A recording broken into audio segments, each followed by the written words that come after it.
Hey everyone. Um, Today we're going to be doing the live play and explore through these games on my alt. Um, so I'm just going to be talking a little bit about my approach to Turtle Pack. So I'm fairly decent at Turtle Pack, I think. I am currently number 11 and number 17 on leaderboards right now. Uh, yeah, I've been playing since last year. I've peaked 2027 ELO. So this is basically just going to be my approach to the game. I created this alt originally to um, just play less seriously and also understand how I play the game more. So um, you can look at my approach to the game. It's very stats focused in the early game. You can see I'm like forcing like Rabbit a lot, uh, and Raph is in second place. And then you can see Snail is my highest unit because I want to gain as many stats as possible when I'm in a losing state to eventually stabilize. And you can see I take a lot of pigeon cycles because of Rabbit. And then I think like the tier fours and above, these are really the units you want to be buying. The just the quality of the units is way stronger, and I want them more on my end game boards. Turtle's really strong. You can see the curve like this. Um, I take a lot of cow cycles, obviously. I love stats. Mammoth, of course, I love stats. You can see the foods because I play rabbit so much. Chocolate, of course. Melon is the best equipment in the game. Pretty reasonable stats, I think. Let's go into replays. Let's start at the last played game, and I have not looked at these games in a while, so um, I will also be just criticizing myself, seeing what I can play and do better. So this first game is against Frumpy Goldsmith. He is a Pack 3 player, Star Pack. Um, so my approach to this matchup is going to be uh, focused on not letting them get to Ultra Endgame because their scaling in the Ultra Endgame is very, very strong. So we start off with like just this aim start. Usually on my opening shop on turn one, I'll love to take 2 units as much as possible, and then I'm just really also really love the sell pets because they give me stats and gold for tier two, so it's pretty good. Take a pig triple here. I think dog is better than badger. Dog is my third most bought unit.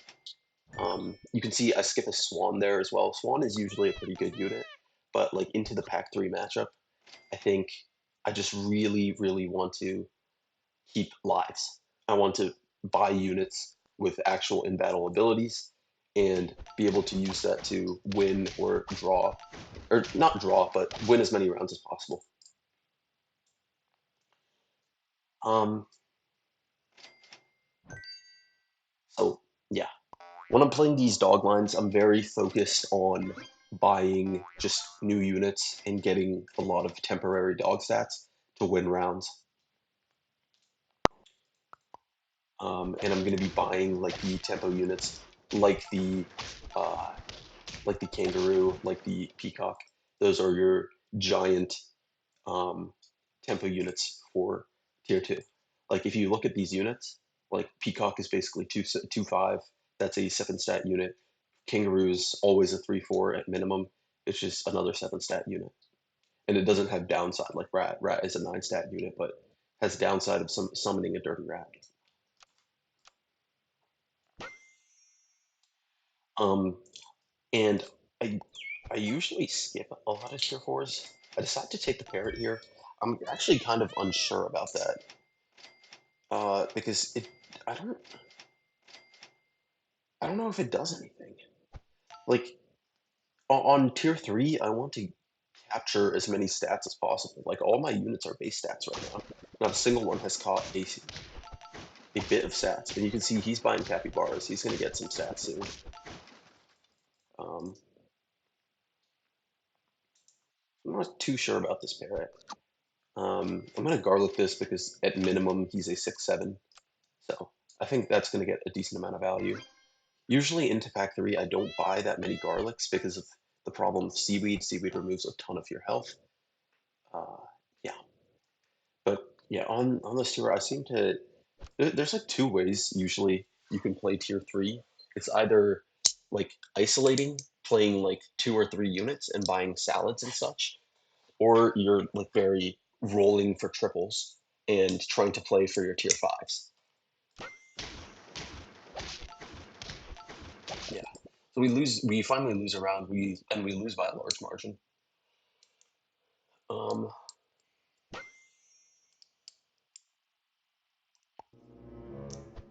Parrot ends up working out because we do hit this shark. Shark Parrot is a very strong thing. Um, oh, I think I remember why I'm taking Parrot now. So this account, I'm going to play like more volatile. I'm going to take more risks to try to figure out better lines and such. So here I heard like Parrot is very good when you're playing from behind, and on that board I had on turn 5, I felt pretty behind, and I wanted to stack as many stats into Parrot as possible and play for the long term. I'm taking this can here because these front 2 units are both base stats, and so the can is basically buffing everything besides the Parrot on this board. So that's like 4 slots. That's plus 4/4. Pretty good. Find Parrot 2, find a pair. Um, very, very nice stuff. It's always pretty nice when you get a Parrot chain this early, or like a Parrot Shark chain this early. You just get such a ridiculous amount of stats for doing nothing. Also, finding 2 cows in the shop is like super, super nice. I wonder if I'm supposed to stack these cows because I have 5 lives. Probably not because actually, yeah, definitely not because we have an empty slot. No, yeah, because I want to buy the snake and I want to keep the other units on board. Yeah, so I'm just buffing my big guy here. Uh, so a lot of the times when you hit a cow, you're going to be put 1 on the snake to get to 6 health and get out of chili breakpoint. Um, but obviously into pack 3, they don't have chili, so not much they can do. Unsure about this positioning. I wonder if putting it behind the parrot gets more snipes and is better. So you can see this pack, they spike pretty hard on this turn. They get all their stats by this tier. Oh, they're on lethal now. Yeah. So we can get a lot here. I should play for parrot 3. I have 4 lives, and I think just this parrot in the back is just going to become massive. It's like buying another shark, and I think I have a fairly decent chance of killing. Yep, and here our snake feeds off of his trillions of snipes, and we kill through reindeer melon. So a nice, easy tempo kill. Um, yeah. So we can see there basically it's turn 10, and I have like basically one massive unit, and it's a really high quality unit. Like the way I want to play it is by tier 5, I should have a pretty massive unit that I can keep for the entire game. Like obviously there are spots where you might have some turkeys and some cans and you need to pivot your whole board, but for the most part, I like having a big unit. Um,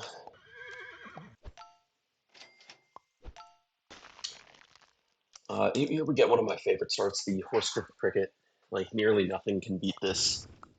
Um, Here we're against another pack 3 player. We're playing against offhand here. Um,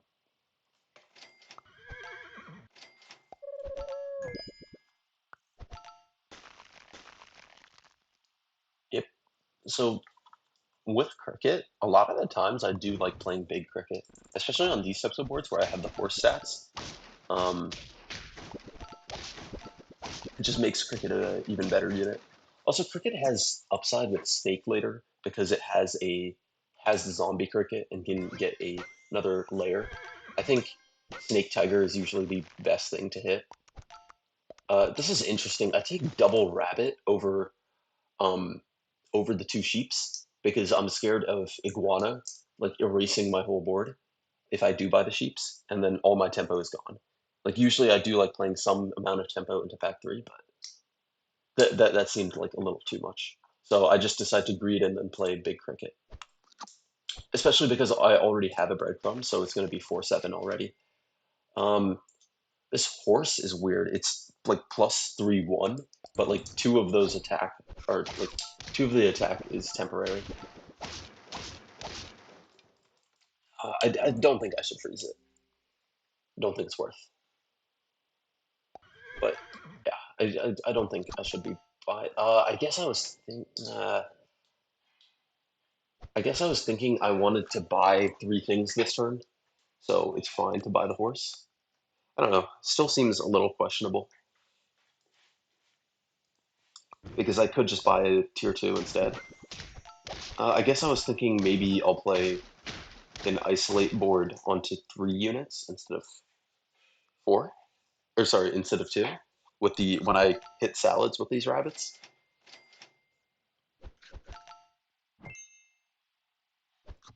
Yep. So since my rabbits are equal stats, I'm fine with taking a salad before half combining these rabbits because um, like the only bad situation is if the salad hits both of these rabbits, and that's pretty unlikely. So I just rip the salad. Also, I did end up selling the fourth horse anyways, so a little strange. But yeah, it's feeling hard here. I'm down to 3 lives, but at least I have a 720. Yeah, but the thing is I end up isolating onto 2 units anyways. So yeah, the fourth horse was definitely bad. Yep, but I'm just stacking stats onto this cricket here. The problem is I still only have 9 attack, and it's becoming tough. There it feels really bad. Like if I bought a single tempo unit instead of buying the apple, I probably win. Hit a shark here, and I'm still just buying foods. I guess it is like what is it, +1-3 twice, so plus 2-6. So it's feeling like it feels like super super efficient stats, but I'm not sure.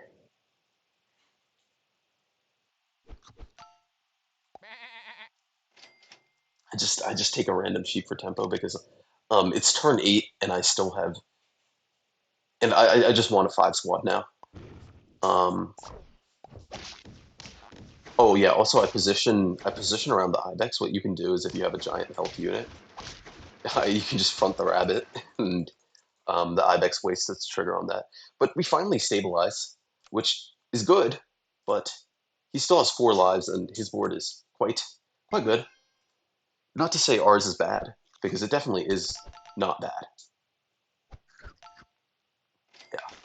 So I start just buying stats onto the shark because the shark is actually has high attack and this cricket is has 9. And so I'm thinking the shark can trade more.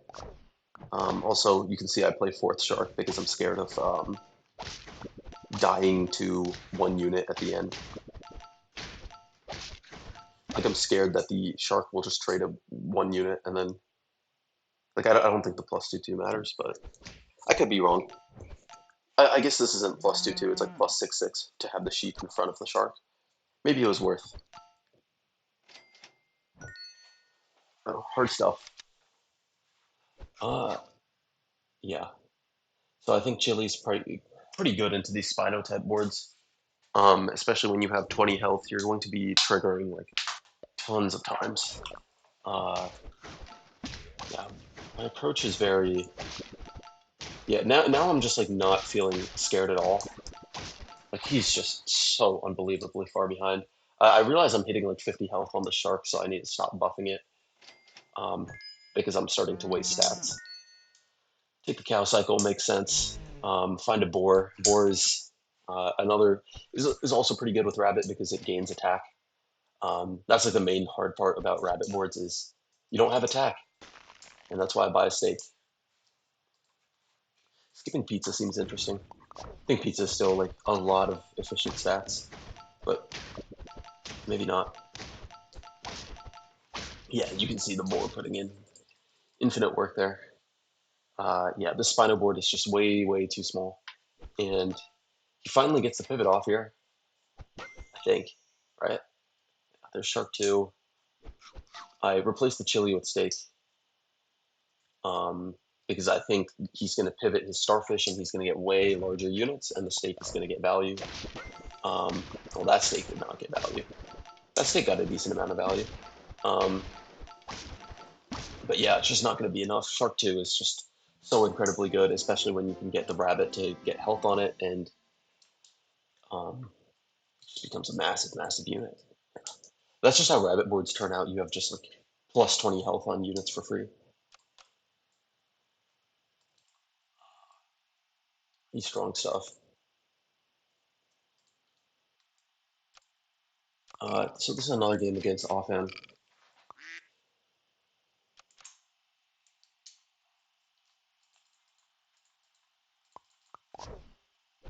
Of course, playing a decent cell pet start. Really like playing ducks and beavers. Uh, Always ending on, if I find a cell pet, I'm going to buy it on 3 gold.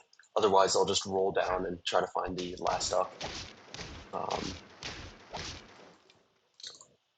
but I think the getting the attack from the beaver is worth. It's better than the rolls. So another rabbit game. I'm feeling pretty good, except it's not. I take the camel. Um, I actually did not remember I took the camel over the rabbit. Um, but my logic was it's just a massive unit. It's going to almost always get 2 triggers, and that's more useful than the rabbit. Also, I like experimenting. Um, yeah, yeah, just into pack three, just playing more tempo. Um, like you, I think I'm actually not sure. Was the rabbit better? Probably not. Like it let me win the turn by taking the camel. I wouldn't have won otherwise. You can see there. Uh, yeah, this crab turns out to be super good, especially because the beaver hits it. And my board is just very large for turn five. I already have 10 health on a unit. I'm blocking apples because apples are actually more than just an apple, right? Because it's also 1 health on the crab. So my logic is it is a what is it? It's like a plus 1/2. It's a good enough. 3 gold for 3 stats. Um, but I am gonna roll down for more camel, more raft before doing any of that. Feel like that makes sense. Here I buff the crab. Didn't I wanted to position in a way where I get value off of like front and bass and stuff. So I do just build the positioning like this. Um, Sometimes you need to calculate the odds of winning and compare that to whether you want to greed stats or whether you want to greed positioning to try to win the turn. And here I thought I could win the turn over getting more stats. Actually, I don't think it's even that here because I think the crab is better than the camel in this scenario. Like getting 1 attack versus 1/2 or 1/1 on the camel. I would rather get the 1 attack on the crab. Like I want to sell this camel. You basically want to commit to the least amount of units possible in most scenarios. So yeah, um, now that we're here at tier 4, we are leagues ahead of anything our opponent can do. And then usually, I think tier 6s are really strong. I'm always saving for a tier 6. Those pairs might have been.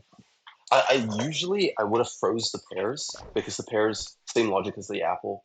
they're more than a pair. It's like plus 2/4 because you also get 2 health on a crab. But as I have a turtle, I want to get it pilled as soon as possible, so I do not freeze it because I want to roll for pill. It's probably fine to freeze the pairs, but I don't know. Um, the mammoth, yeah. Uh, yeah. I just buy the milk. The milk is 6 stats. The Wrath is giving plus one, what, 4 stats. So just the scalar that gives 4 stats a turn versus just buying a cow and getting 6 stats immediately. Let me get my 6 stats immediately. I see a lot of people missing out on that type of logic and not taking cows when they should be. I think cow is very strong. Just incredibly gold efficient stats.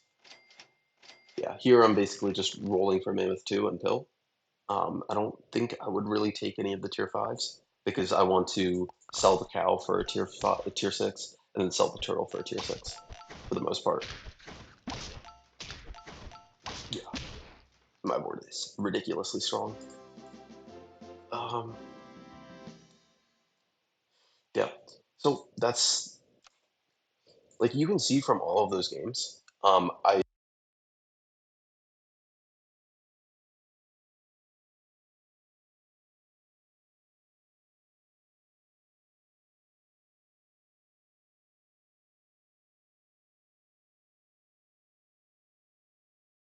um, yeah, sorry about that. My audio just completely died randomly. But you can see the idea from those games is by tier 5, you should have a very large unit that you should be keeping. So in this game, it was the parrot. This game was the cricket, um, or actually, it was the cricket, rabbit, and the or rabbit's probably sellable, but like the cricket and the shark. For this game, it's the peacock. You just want to play in such a way where you can concentrate stats as hard as possible, and that way you have the option to get tier 4s, tier 5s, and tier 6s on your board and make your board generally stronger. But you don't want to be playing like base stat only tier 4, 5, 6s, right? Because then your board is very vulnerable and fragile.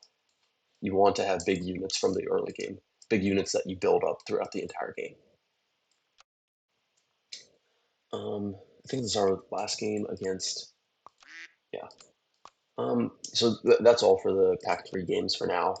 Um, we'll take a look at some of these other games in a future video, probably. Right. Thank you.